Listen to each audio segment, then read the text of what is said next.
Greetings from Grow HQ. I'm Michael Kelly, founder of GIY. No, sorry, that's your line. Sorry. You're reading my script. I'm Michael Kelly, founder of GIY, and this is Karen. How's it going, everybody? For GIY.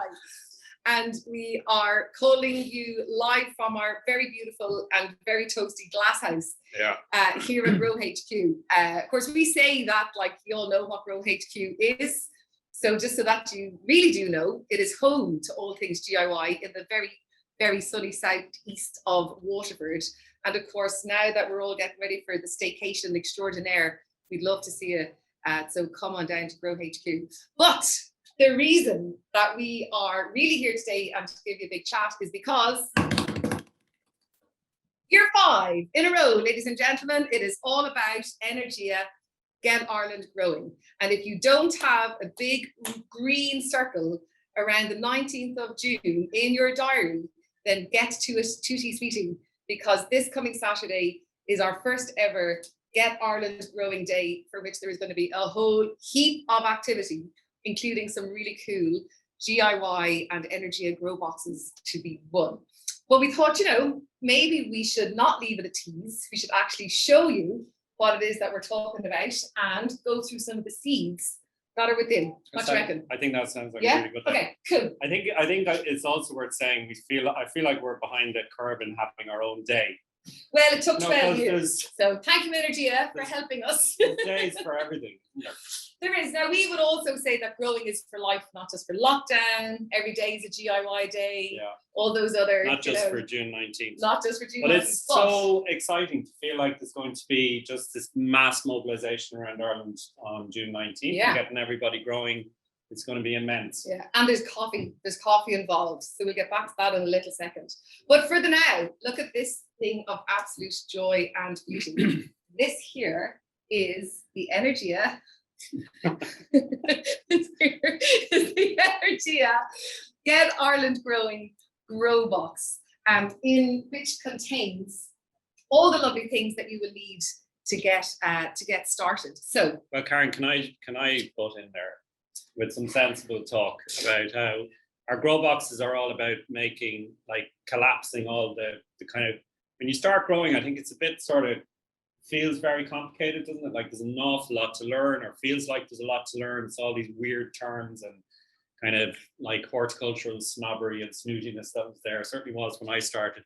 And so like these boxes are all about sort of condensing all that down and just making it really simple and accessible. Demystifying it. Yeah, exactly. Yeah. Making it normal, people, because it's naturally what we want to do. It's in our nature. The normal people, now that's a different kettle of fish. That's definitely not what this is about. Okay. So Michael Kelly, to the uninitiated, right? And also to give me a quick refresher, to start growing, before we even get into the seeds, just talk us through what you need to have that's already in this box. Yeah. Well, again, I think one of the things that sort of struck me when I started growing first was that, like, you basically just need 3 things. So you need the show and tell going on beside me. That's really impressive. You need something to grow the stuff in. Like, so obviously when you think about starting growing first, you might be sort of caught up in thinking it's all about having a big garden and so on. But actually all you need is a container of some description to get started in. And so we've got, you know, little tray that you could use. We've got kind of rice husk containers, all very sustainable kit, like, which is great. We haven't used any kind of plastic. So that's the first thing. You just need something physical to grow the stuff in. And the second thing you need is the kind of is the compost or soil to grow it in. So these are like magic compost blocks that we use, which don't look like much. Like, it looks like a brick you might use to shut Karen up. Shut Karen up. Yeah, shut that in there. I said it so you don't get it. But like, this is just absolute genius, because when you add water to this, it bulks out and turns into compost that you use to do your growing in. Yeah. And again, I think when you start growing first, like you certainly, I didn't appreciate how important the sort of what you grow in is. Like, you kind of think, you just throw it into the soil in the garden or whatever. Whereas actually it's really important that what you grow in has enough food for the seeds to grow. So this is a kind of the second kind of critical part of growing. And this is just enough, isn't it, to get the seeds started, because I have learned that the seeds have enough of what they need to germinate and like get their grow on. So when they're starting off in the like kind of more module tray sized thing, it's really for them to get established. And then as you move them into the bigger pot, then you enhance their compost. Yeah. And of course, you know, I'm going to say this, when you are going out to get your compost, please make sure that it is peat free. Yeah. And if you can, and of course you can, if you're a clever human, organic as well. Let's start as we need to go on. The classic way to kind of conceptualize that, I think, is to like think about your basil plant. You buy it in the supermarket or whatever, you bring it home, and after 3 weeks it dies. And you're like, oh, I'm terrible. About 3 days, 3 hours. You're kind of like, geez, I'm terrible. I don't have any green fingers. I'm useless. I'm so embarrassed and ashamed. And maybe that's a little just bit me. far. Is that just me? Okay. I You need to have a definitely little do chat that about yourself, Steve. But anyway, so in my house, there's shame and torture. Oh. So I feel really embarrassed about that. But actually, all that's happening is that the plant is running out of food. So compost generally has enough food in it for a plant for maybe 3 to 4 weeks or 4 to 6 weeks, depending on the type you buy. And that's just really important to remember. So it means when you start things off, as you said, when you sow seeds first, they don't need any food at all. They have everything they need within them to sort of germinate and start. But once they start growing and produce roots, they need feed in the soil to help them. So that's like lesson absolute one, I think. Get that bit right. And number one, get the soil and feed your plants. Okay, so when we were working with Amy and Lorna and everybody else at Energia to create this beautiful box, it was really important to them and us that the seeds that we were giving to people could be grown whether you have this much space, or this much space. Ta-da! Because again, big message from GIY is that everybody can grow something somewhere. You know you have a pencil in your ear, by the way. It's there on purpose because I'm feeling like a 50s, dig for victory kind of like queen, and I have a plan with this. And okay, this. I knew there was Don't something. ruin my prop buzz, Michael Kelly. Seriously. Reveal. Anywho, I'm amazed you could see it in the haircut. That's not a haircut. That's a whole other story. Anyway, so there's 5 packets of seeds. We have peas, beetroot, the carrot, oriental greens, amazing, basil, my foe. Yeah. I can't do this, so you talk about that. Yeah, and you're going to talk about all the rest. This no. Is all I get. 41. Yeah. Well, I think like it's so important to say to people that, like, again, people get freaked out and think I need a huge garden to grow my own food, and like everything you could possibly, God knows we got like 3 series of a TV series out of that basic shtick that you can grow everything in a container as well as in the ground outside. True. And we grew 21 different vegetables in the course of the TV series, and like all of them we grew more or less successfully in containers as well. So all of those things, you do not need loads of space.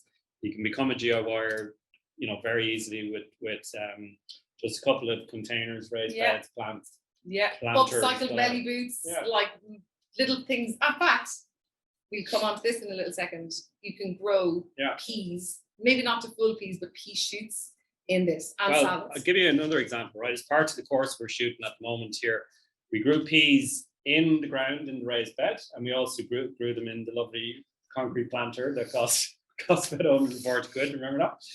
And actually the peas in the planter are doing way better. Like it's in a slightly more shaded or sheltered corner. It's getting loads of sun. They're infinitely happier. Michael Kelly, you of the short memory, I would like to refer you to evidence A, Your Honour, where we, in Grow Cook Eat Series 1 episode, can't quite remember, I grew peas in a big red box container. It wasn't particularly beautiful or aesthetic looking, but it was very functional and upcycled. And you were like, yeah, whatever, KOD, see you on the other side. And they were glorious. Like they kicked your peas ass, no offense. Yeah. So why are you still so surprised at the container thing? I am surprised. Like the peas are just brilliant in containers this year. And actually, you know what else is doing really well? I sowed carrots in the ground at home in my own veg patch, and their germination's really patchy. Slugs are nibbling on them and everything.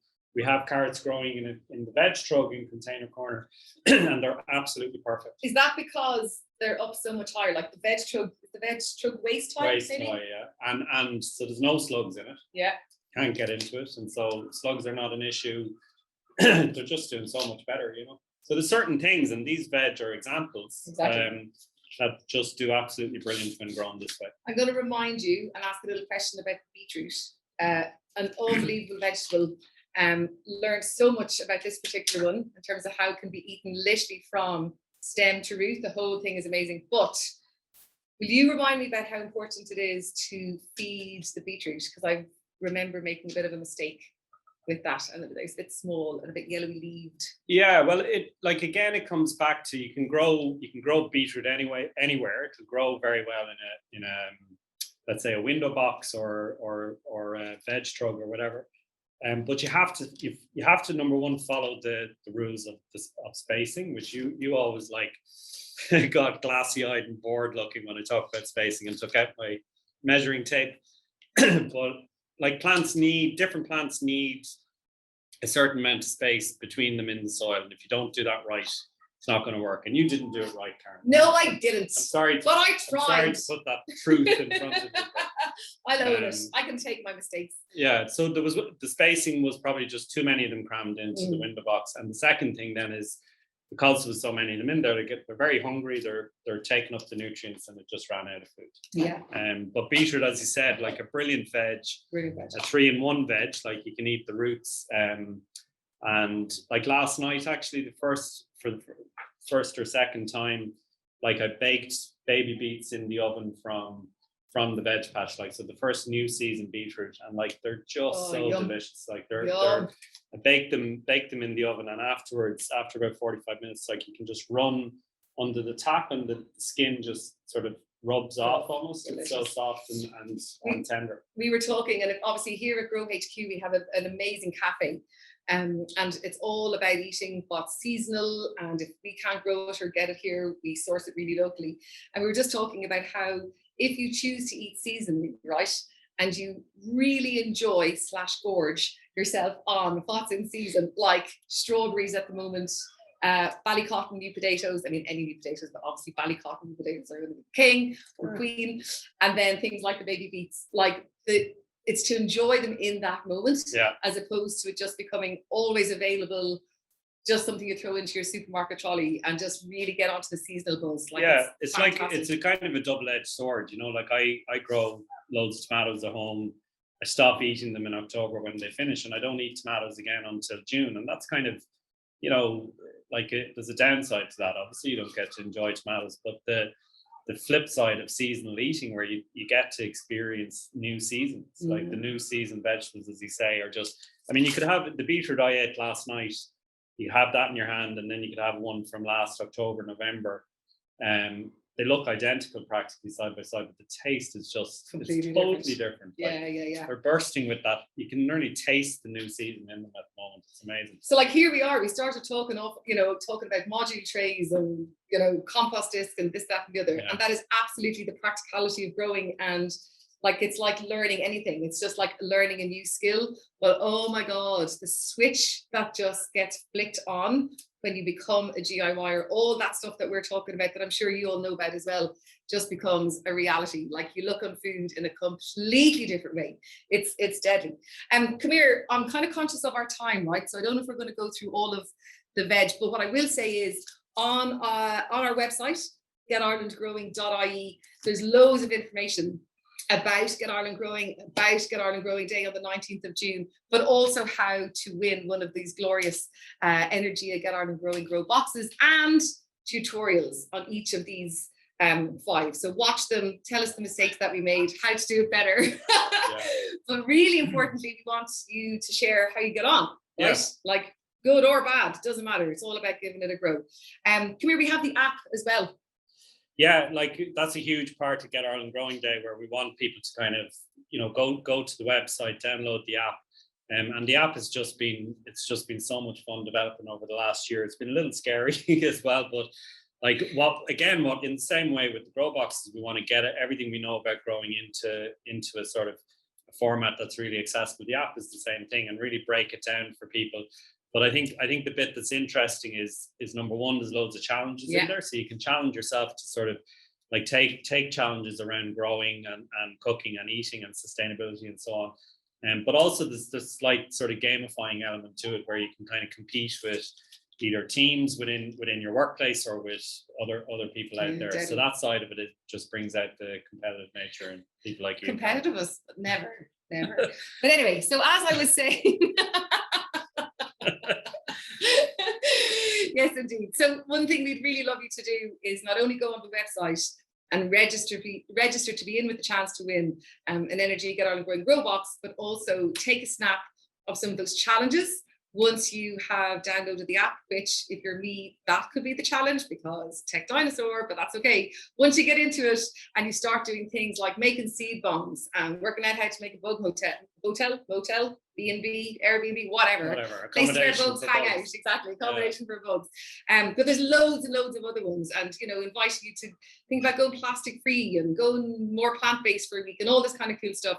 Photo, and obviously hashtag Get Ireland Growing, and we'll be able to select some winners there as well. Yeah, and I think like it's really important to say, in some ways, kind of small actions have kind of got a bit of a bad rap of late. Like people are like, well, it's not systemic change, but actually, if we get enough people to do it, it is absolutely systemic change. And we've seen like with the pollinator plan, like the impact that has had from people just starting not to mow their lawn, and now you can see.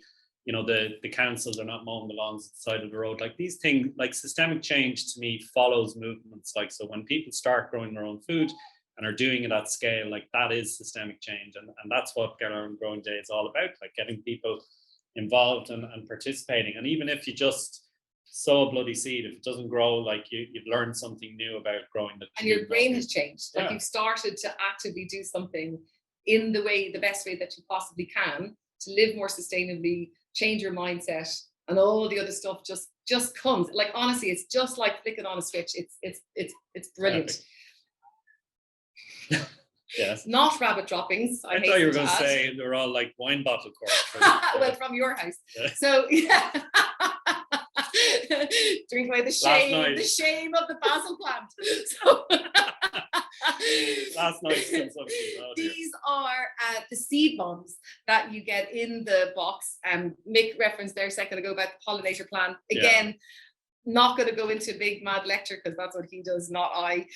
But in a nutshell, without bees, there is no food growing. Without no food growing, there is no food. Without no food, there is no us. So we need to save the bees, and these are really good fun. And what's deadly about them is that for people who may be limited in their mobility, or younger humans who just won't have the attention span to do the growing part of it, you just give them a few of them and say just literally you just throw them around. It's basically recreating a bird doing its business around your garden. Exactly that. Yeah, and like the one other thing I'll say, and then I will shut up, Karen. You'll be glad to hear. Is that a threat or a promise? That's a promise. Like all of these things really, really simple to grow. Like basil from seed. Like don't worry about buying the old supermarket basil. This will work from seed. Again, as Karen said, like a couple of really simple videos on the website that will sort of get you over. There's always like 2 or 3 things with each veg I think that you can do wrong, and if you can get those right, you're laughing. It's pretty straightforward. Now, come here. We have some lovely questions coming in, so thank you for those. I'm going to just read them out. Funny enough, a question we were asking today of Richard and at our staff gathering. That's good. That means I know the answer too. Well, true. So if you don't have room for a polytunnel or greenhouse, good point. Is there something small you could use in your garden for tomatoes to keep them warm? Yeah, there is. I mean, you'll get a cheap, mini polytunnel effectively in most garden centres, like maybe 50, 60 quid or 100 like quid. Like the small stand frame. Yeah, with a zip up door. But I think like you don't need to spend any money on it. Like we've mocked up in Container Corner a little kind of like just effectively a plastic sheet that's kind of bolted onto in front of a couple of shelves. And equally important to say you can grow the tomatoes inside in the house if needs be. Like, do you know what I mean? Like, don't think about it as a greenhouse or a polytunnel. It's a separate space. It's undercover effectively is what you do. I took, with permission, 2 big glass doors out of a skip, which sounds really weird, but it's okay. I did ask for permission. I do them a little skip dive, and I'm going to put them, like, just lean them up against the wall. Nice. I haven't worked out the sides actually. I wouldn't worry about the sides. Like down there, it's the same. Like we've a plastic cover. The sides are open, but as long as the sides aren't open to the prevailing wind, you know, you're going to get kind of like leaves.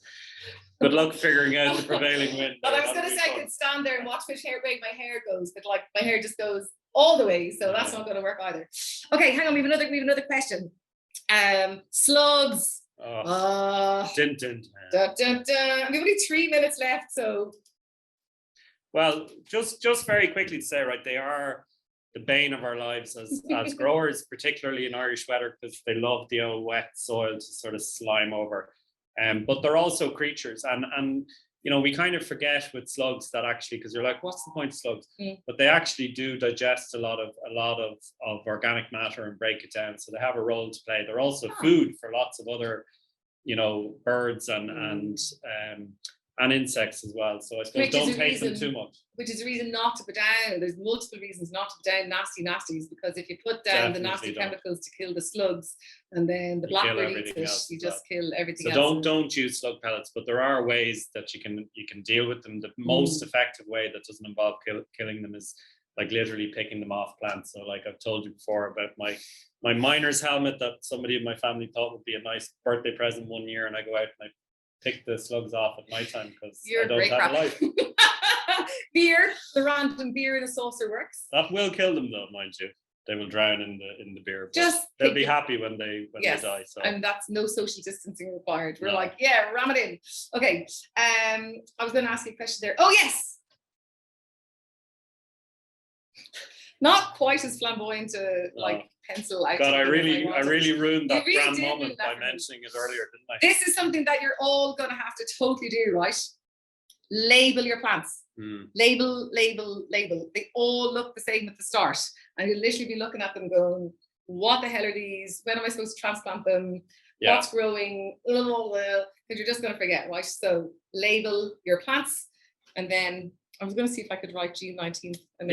I always think it's a good idea to put the date on as well, in that sort of slightly anal way that I like to do everything in the veg patch. Because you will forget when you sowed it, and you might be looking at it 3 weeks later and there's nothing happening in the soil, and you'll be like, when did I sow it again? So it's a good idea to label it with the date and the variety. We are on the final countdown. This is the date for your diary. June 19th. Get Ireland Growing Day. No matter where you are, no matter what you have, whether you win one of these beautiful things, whether you've got a half packet of seeds in the third drawer in the kitchen, the Bermuda Triangle door as we call it at home, get your grow on. Come visit us at Grow HQ, check out Get Ireland Growing for the map, and we will see you on the other side. Woo! Love it, people.